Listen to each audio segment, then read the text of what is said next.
Hiya, welcome back. This video is about fitting the crash bars here to the 125. So there's several reasons why I picked these particular ones. I did look around at quite a few.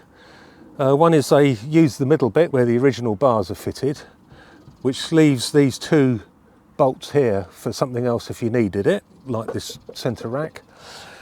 And two, they were quite narrow. A lot of the trails that are in the UK are heavily rutted.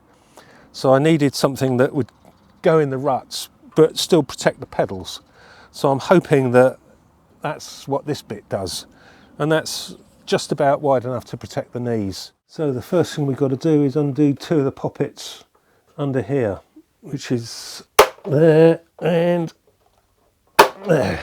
And one just tucked under here. And then just remove it.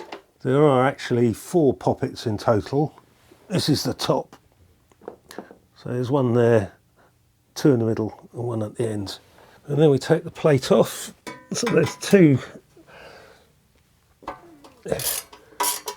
fittings there and on the other side and 2 at the back.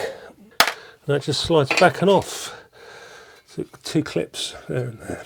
And then 2 cat bolts on this side and the other side, and 10mm there, and then the last 2 13mm bolts holding each side on, and that should just pull out now.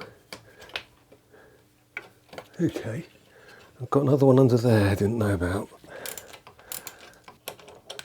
There we go, good one. And then just undo these. That's the left side. I thought it was marked, but it's not. And then you just transfer the brackets onto the crash bars and put it back together. So I just loosely attach the top one and then put the bottom one in.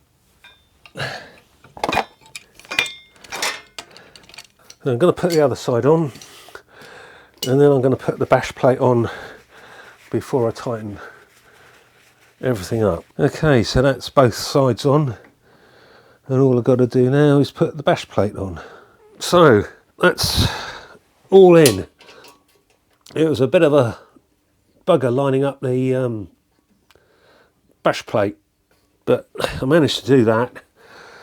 So now it's all tightened up, and I think that's finished. Hopefully that was informative for you. If you like and subscribe, it always helps the channel, and I'll catch you next time. Thanks for watching. Cheerio.